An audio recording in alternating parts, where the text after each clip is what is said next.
back to the broadcast. We met Kylie DeSutti right before the commercial break, and she's back with us now to talk about her book, I'm No Angel. Welcome, Kylie. How are you? Good, Thank you for being here. So most people probably have heard your story. Used to model for Victoria's Secret Angel. Every girl's dream job, right? But you are kind of coming out with a different side to that story. So kind of tell us about the book and the inspiration behind it. Obviously, working as a model. Well, you know, I wrote the book in hopes that it would just help people. I used to struggle immensely with body image issues. And I've realized that a lot of girls struggle with this, and so and it's hard to watch those Victoria's Secret angels strut down the Prance runway, up and down the runway with their wings so on. Gorgeous, and look at you. And you know, it's hard because we look at that and go, "That's what I want." But getting there is so difficult, and I think that's what people don't see. And you really are trying to shed some light on that. Yeah, you know, I really want women to know that it's impossible to get there.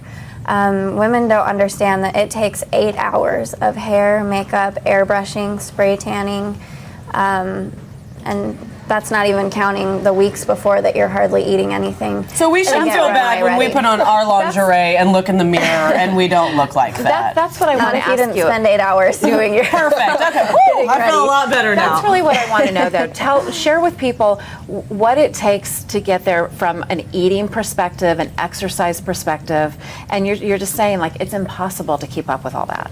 Yeah, you know, it really is impossible.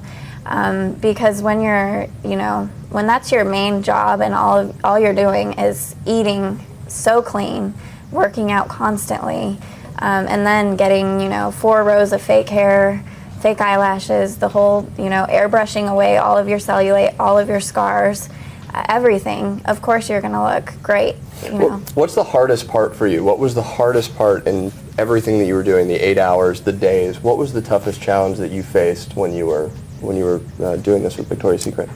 Well, I would say in my entire modeling experience, really just the pressure to stay thin, and then in turn, you know, being a good role model for young girls. But you're thin now. I mean, you're just sort of, are you just naturally thin? It's like you had to be thinner than this? Really? Wow. Yeah, you know, I'm about 5 pounds heavier than I was when in the book I talk about my modeling agency calling me a fat pig and a cow and telling me if I didn't lose weight. So I was 5 pounds What does that do to you than this. mentally? I can't even imagine to be beautiful and thin and fit and have somebody call you a fat cow because you've gained 3 pounds. Yeah, it really warps your mind. I mean, I would just sit and look in the mirror and cry because I thought that I was huge back then. So Victoria's Secret obviously has challenged a lot of the things that you've said. What do you have to say when people challenge you about what's in the book in terms of the truth, in terms of the validity of what you went through and what you're trying to teach others? You know, they made their claims without reading my book. So I believe had they read the book, they would see it's not really about their brand. It's about the modeling world as a whole, and my main goal is really just to help girls and help girls realize that you're never going to get to, you know, that point because you're not spending 8 hours getting ready every day, you know. There was a part in the book, and I just read this, and I thought it was so important. You said, that's when it finally hit me. I was being paid to tease, tempt, and tantalize men, and it wasn't just my job. As a Victoria's Secret angel, I was expected to make this my whole identity, and it colored the way everyone in the industry and in the world viewed me. So you got really tired of being viewed that way, and you took it a whole different direction and decided to quit that and concentrate on your marriage and on God.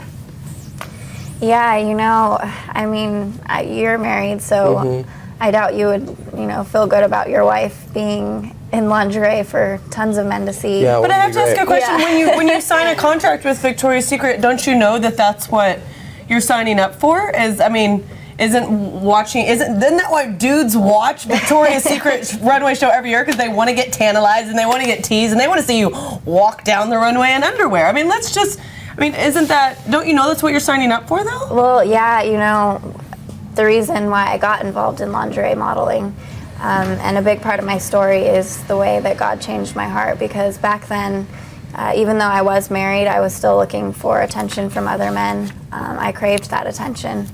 And thankfully now I only look for that from my husband. And so that's another great thing about the book, is just showing that transformation that's Was there taken place. a specific turning point for you?